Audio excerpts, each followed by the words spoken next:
Bonjour et bienvenue une nouvelle fois sur l'espace dédié au site mécaniqueuniverselle.net, le site qui essaie de démontrer que l'humanité, dans son ensemble, évolue vers son ultime perfection.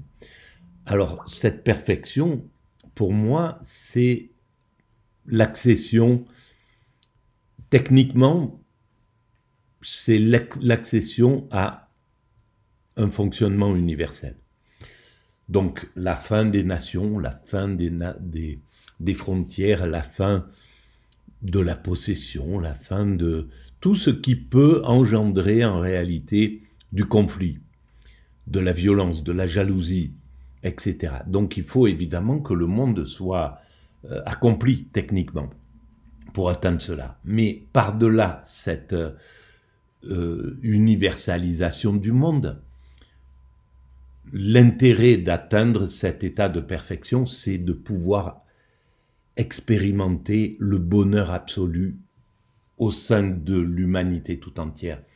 C'est-à-dire que chaque être humain puisse vivre une vie d'entier bonheur, de bonheur total, c'est-à-dire sans peur, parce que plus aucun homme ne représente un danger pour ses congénères. Tout être humain est devenu entièrement paisible, fraternel, etc. Et donc, pouvoir expérimenter à ce moment-là cet état de bonheur suprême qui se concrétise, selon moi, à travers l'extase. Et l'extase, c'est la fusion de l'individu avec le principe créateur, avec ce que les religions appellent Dieu. Donc en fait, l'humanité cherche à atteindre Dieu, d'une certaine manière. La fusion cherche à devenir l'incarnation du divin, de l'amour originel qui a mis en œuvre cet univers. Voilà, ça c'est ma théorie. Et donc c'est cette quête spirituelle finalement que l'humanité, sans le savoir, cherche à atteindre. Il faudra quelques siècles encore d'évolution, mais on est très proche du but. C'est la première fois dans l'histoire de l'humanité et dans l'histoire de notre espèce que les hommes peuvent concevoir un fonctionnement universel. Donc, la première étape, c'est la conception, c'est de pouvoir penser l'universel. Et ça, c'est très nouveau. On peut dire, peut-être, vraiment, techniquement, hein, c'est à partir de la Société des Nations, puis de l'ONU, de l'idée de l'ONU, qu'on peut concevoir ça. Voilà. Alors, justement, à ce sujet-là, pour préciser ma théorie, je m'appuie soit sur des podcasts, soit sur des livres que je trouve au hasard de mes pérégrinations. Et bien là, c'est cette histoire, c'est l'histoire Savance masquée par Louis Vallon. Louis Vallon, c'était un homme politique qui a participé à la résistance, à la guerre, etc.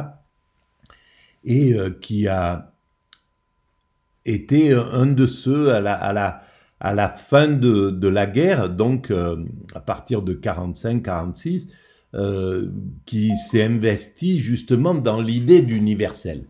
Et là, ce livre est très intéressant à ce niveau-là. Donc c'est la deuxième vidéo. Je pratique comme ça, je lis, je découvre et je commente. Voilà. Donc, on va voir ce qu'il en dit. Espace politique et espace économique.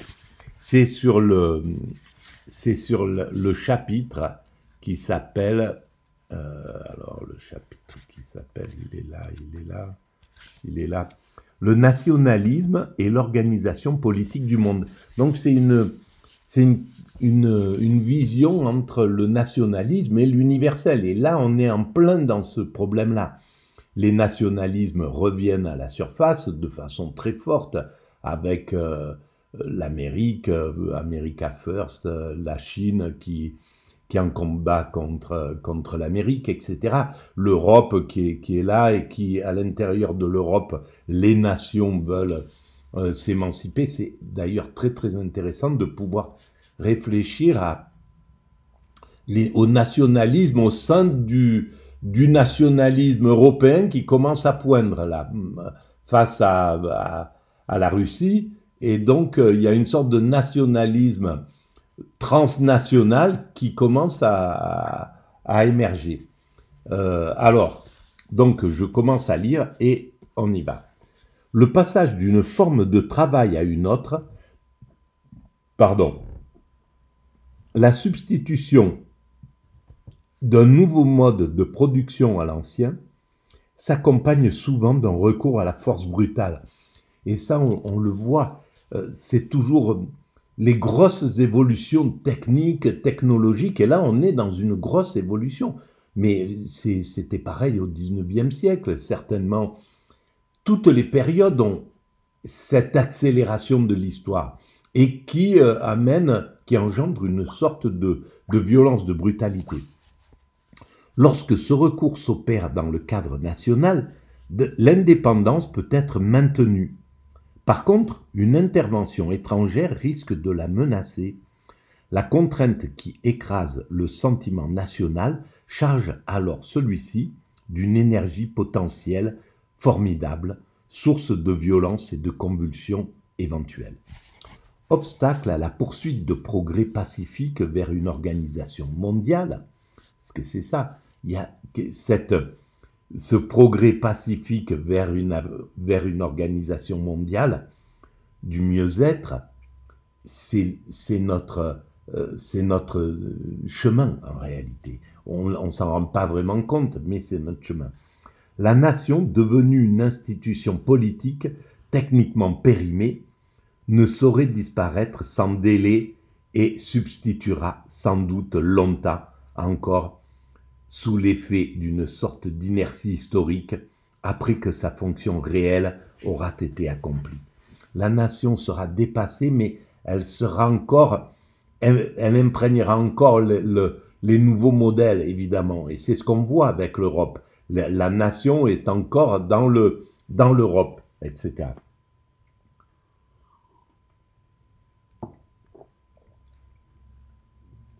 Les peuples actuels sont encore loin de concevoir de façon claire les conditions du dépassement de la nation. Et c'est écrit en 1967, ce livre. D'autant qu'il y a des générations successives de nations. Et ça, seuls les gens qui peuvent étendre le temps, qui peuvent regarder de façon panoramique l'évolution de l'humanité, peuvent percevoir cette évolution vers l'universel. Les jeunes nationalismes misent souvent sur l'agitation sociale. Les vieux sont d'ordinaire agressivement conservateurs. Mais ils le sont tous, c'est ça le problème, c'est que le nationalisme, il engendre toujours quelque chose d'agressif, parce que l'autre est représenté comme un danger. Tant qu'on sera dans cette façon psychologique de penser le monde, on est élevé comme ça. Et là, par exemple, on voit bien à quel point le nationalisme en Amérique est survolté par quelques individus, quoi. Voilà, au lieu de survolter l'universel, ce qui pourrait être fait, eh bien, ce qui se fait en ce moment, c'est les nationalistes qui survoltent le nationalisme. La notion d'intérêt général, si souvent invoquée, possède une signification économique d'autant plus floue que les antagonismes sociaux sont plus forts au sein de la nation considérée lorsque celle-ci est une démocratie bourgeoise. Les relations d'échange qui s'établissent entre deux États socialistes indépendants, pratiquant chacun pour son compte une planification autoritaire, résultent de décisions gouvernementales et de négociations entre États. Les unes et les autres sont manifestement liées au rapport des forces respectives de chacun de ces États. Ici et là, à l'Est comme à l'Ouest, c'est la force qui tranche. Il parle du bloc URSS à l'époque, qui était devant ses yeux dans les années 60, c'était la pleine expansion du monde de l'Union soviétique. Au sein des vieilles nations où l'État fut naguère rassembleur de terres, peuple conquérant et peuple conquis, se sont confondus, après des siècles de violence, dans un sentiment national commun qui possède de fortes racines populaires. C'est ça, la France, c'est ça, c'est l'assemblage. Avant que la France existe, c'était des petits fiefs, etc. Et puis c'est des invasions qui ont constitué ce que nous appelons la France et qui a fédéré derrière, une fois qu'elle a été constituée, un nationalisme qui lui a permis d'être ce qu'elle est. Mais c'était pas un donné. Avant la France, il y avait autre chose. Ça n'a pas toujours été la France. De grands changements historiques peuvent alors modifier le régime économique d'une vieille nation, transformer son régime politique sans que sa personnalité cesse de se projeter sur ses formes sociales successives. La personnalité d'une nation, elle reste. D'un pays, elle y reste. La France, il y a une sorte de personnalité qui est là. Et malgré les changements de régime successifs, c'est toujours cet État. Il y a toujours la personnalité de cette nation. Elle est toujours là. Et c'est valable pour toutes les nations, évidemment. Je prends juste l'exemple de la nation qui a accueilli mes parents, et moi-même donc. Les hommes d'action ont à concilier des comportements hérités de l'histoire avec l'organisation mondiale de la domination humaine sur les forces de la nature. Voilà, quoi qu'il arrive, le travail sur l'environnement, et peut-être c'est ça ça va participer. Le problème que nous rencontrons avec l'environnement, avec la pollution, avec tous les dérèglements climatiques, ils vont être fédérateurs au niveau universel. L'universel va se fédérer sur ce problème également, parce qu'il va falloir à un certain moment gérer la planète dans son ensemble et ne plus laisser des nations faire ce qu'elles veulent, par exemple. La possibilité toujours ouverte d'un conflit armé donne aux relations entre les États et les groupes d'États un caractère inquiet et tendu, précaire et instable. Les nations souffrent de complexes dont François Pérou a désigné les principaux.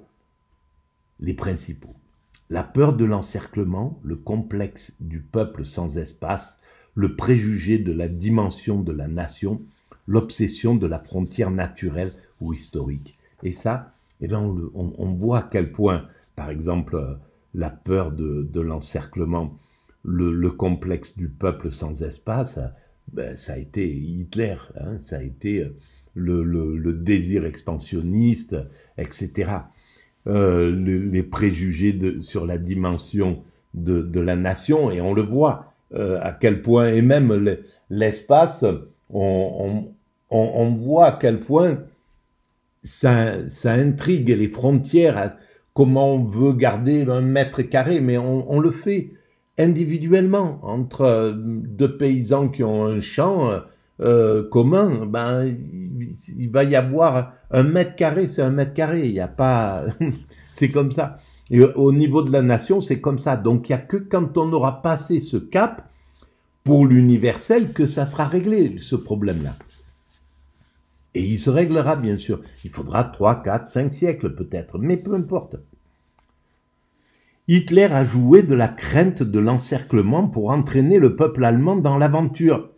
Cette crainte explique encore aujourd'hui, dans une certaine mesure, l'attitude des États-Unis et celle de la Russie soviétique. Ben oui, exactement. On peut dire que la guerre en Ukraine, c'est exactement ça. Et même si l'OTAN a sa part de responsabilité, cette crainte, elle est quand même irrationnelle. Même si l'OTAN si la Russie n'avait pas bougé, et d'ailleurs, elle aurait tout gagné à ne pas bouger en réalité, à ne pas envahir l'Ukraine. Et même en laissant l'OTAN se mettre son armée à la frontière russe, peu importe. La Russie avait de quoi se défendre, avait de quoi ne pas accepter qu'aucune guerre ne se développe puisque elle a la bombe atomique, etc., etc. Donc, elle pouvait avoir à sa frontière un ennemi potentiel sans que ça la dérange. Et elle aurait véritablement pu continuer son expansion, c'est en Afrique ou ailleurs, chose qui a été arrêtée par justement ce conflit et qui a comme répercussion, par exemple, la chute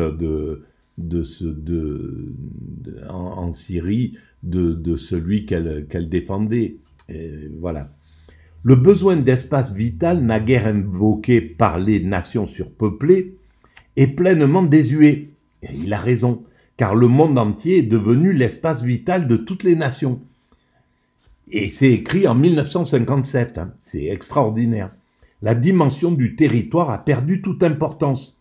Ni la Belgique ni la Hollande ne donnent l'impression d'être ou de se croire des nations inférieures.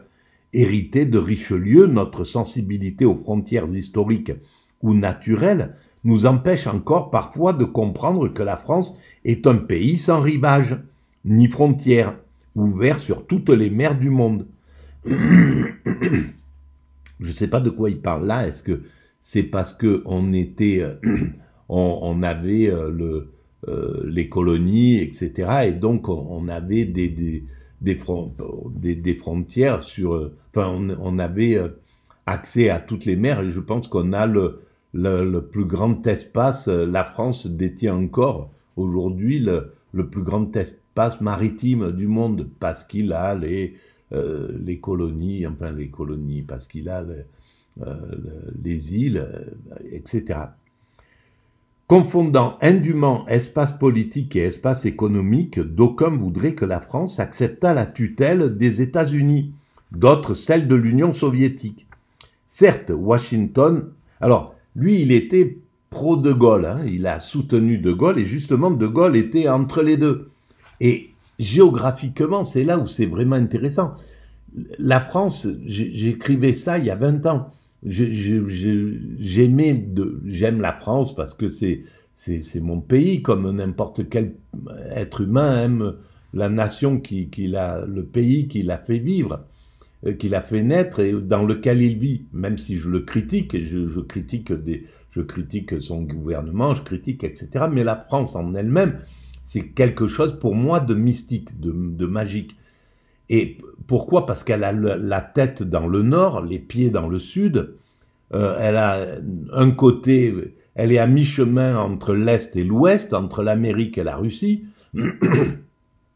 et c'est vraiment une position vraiment incroyable au niveau du monde, quoi, dans sa position, du monde tel qu'il est aujourd'hui, hein, parce que ce monde-là va évoluer, évidemment.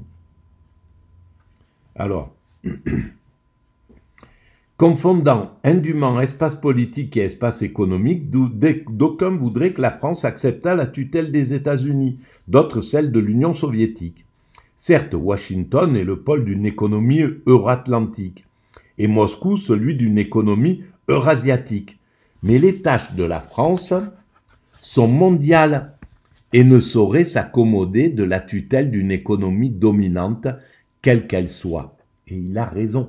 Il avait justement cette vision mystique, à mon sens.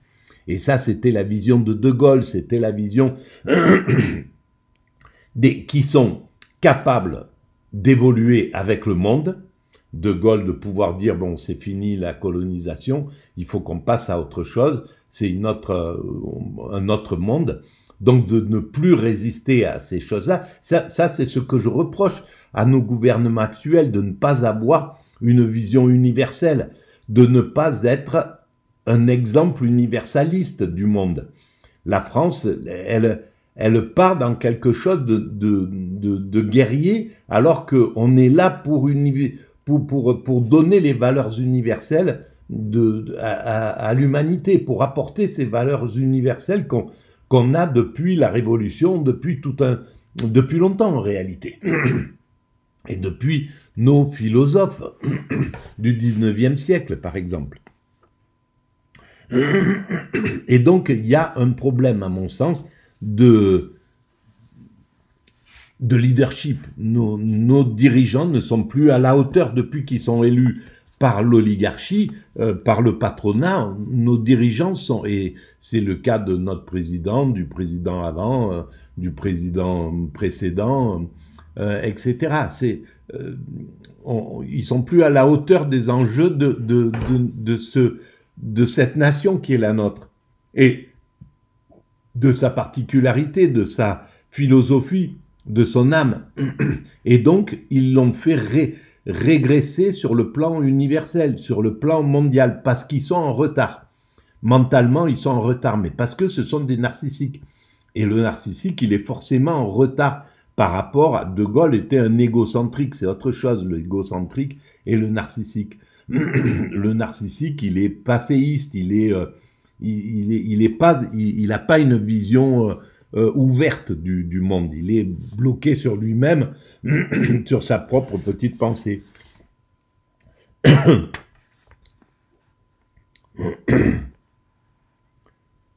Ni les États-Unis, ni la Russie soviétique ne se sont encore tout à fait débarrassés de l'ambition totalitaire de faire coïncider les espaces politiques et les espaces économiques, alors qu'il est temps pour toutes les nations du monde de s'unir afin de porter secours aux nations économiquement faibles. Voilà le comité de la résistance, la mentalité de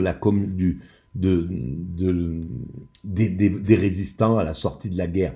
Cet universalisme, il était extrêmement puissant. Et c'est là où il est... alors, certains voulaient le faire coïncider avec le communisme. C'est le cas de Sartre. Il voulait un universel, mais que ça soit le communisme qui l'emporte. D'autres pensaient que ça devait être le capitalisme. Je pense que c'est peut-être l'idéologie de Aron, que c'était le libéralisme qui devait traîner la route. Et d'ailleurs, c'est lui qui l'a emporté en réalité. Mais la vérité, c'est que c'est pas ça, c'est plus haut que ça qu'il faut se positionner. Et c'est comme ça que c'est là où ce Louis Vallon a une vision, la vraie vision universaliste du monde, quoi. Qui peut aimer son pays passionnément, mais avoir la conscience de son rôle universel. Le pouvoir politique mondial chargé d'entreprendre cette tâche gigantesque ne saurait émaner exclusivement des États sur les territoires desquels se sont jusqu'ici développées les économies aujourd'hui dominantes. Il parle de l'ONU très certainement. Le pouvoir politique mondial, c'est l'ONU, évidemment. L'Organisation des Nations Unies, ben voilà, devenue vraiment universelle, serait apte à assurer le progrès des économies insuffisamment développées si les nations acceptaient toutes et sans réserve de limiter à son avantage leur propre souveraineté. Mais c'est ce qui va venir, mais c'est exactement, la pertinence nous oblige à penser comme ça. C'est exactement ça. Quand l'Amérique, quand les États-Unis, quand la Russie, quand la Chine, bon, l'Europe, la France, etc., vont dire, bon, on baisse les bras, on fait passer l'ONU devant nous, on n'influence plus l'ONU, on laisse un ONU devenu absolument parfait, éthique, qui protège l'ensemble de ses enfants. Chaque nation, chaque peuple, chaque groupe humain sera protégé par moi, ONU, comme chacun de mes fils. Et je privilégierai aucun d'eux. Le fait que ce soit les États-Unis qui dominent l'ONU, ben, fait qu'ils privilégient tel frère plutôt que tel autre. C'est le conflit palestinien, par exemple. L'Amérique qui domine l'ONU préfère un de ses deux frères. Voilà, il préfère un frère sur l'autre. Et donc, il déséquilibre le monde, il est injuste. C'est pour ça que c'est pas les États-Unis qui peuvent être le gendarme du monde, parce qu'il est injuste naturellement. C'est l'ONU. L'ONU, mais un ONU absolument juste, qui ne soit pas vampirisé par qui que ce soit. Et ça, c'est ce que nous devons amener bientôt. Quiconque réfléchit aux moyens de surmonter les contradictions des nationalismes risque d'être qualifié de traître. Ça, c'est clair. Si là, le fait de lutter contre le nationalisme français, etc., eh bien, on peut être considéré comme des traîtres. Alors que on aime beaucoup plus la nation telle que l'âme de notre nation qu'un véritable nationaliste, d'extrême droite, par exemple, parce que ils ont une vision qui ne touche pas l'âme de la nation, ils ne touchent pas l'âme de la France, ils ne voient que leur petite partie d'existence, mais pas la France dans son entité totale. Par les éléments, donc d'être qualifiés de traîtres par les éléments les plus chauvins de la nation à laquelle ils appartiennent, car il aspire ainsi ouvertement à la création d'un pouvoir nouveau, situé au-dessus et en dehors de l'État national. Un État, un pouvoir universel. Voilà. C'est un risque qu'il convient d'assumer, tout en souhaitant que la nation, État nécessaire du développement historique, soit accomplie avant d'être dépassée. Bien entendu, la nation, elle ne sera pas accomplie parce que plus que ce qu'elle est, la nation, ou alors, ça dépend ce qu'il entend par accompli. Si accompli, la nation, s'il entend que la nation doit s'accomplir sous la forme de l'universel, c'est-à-dire avec une pensée de l'universel, se sentir français, être heureux d'être français, se sentir n'importe, c'est valable pour le monde entier, en Afrique de la même manière, se sentir malien, se sentir gabonais, mais avoir une vision universelle, donc une vision d'abord continentale, être africain, se sentir son continent qui est là et sentir tout son potentiel, etc. Se sentir français mais européen avec tout l'ensemble européen tel qu'on peut l'imaginer. D'ailleurs, l'ensemble européen, il devrait vraiment aller aux frontières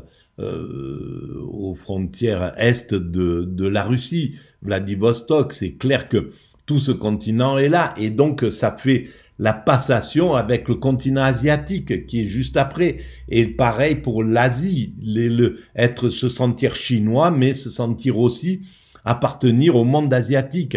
Pareil pour le monde océanien, le monde américain, etc., etc. C'est peut-être l'étape qui viendra après le national. Après le national, on va passer au continental, et du continental, on passera à l'universel. C'est peut-être le sas de décompression pour atteindre l'universel. Voilà. En tout cas, l'universel, il est parti de la tribu, un petit groupe familial qui a pris la famille d'à côté et ça a fait un petit clan, qui a pris d'autres familles un peu plus grandes, c'est devenu un groupe, une troupe d'humains.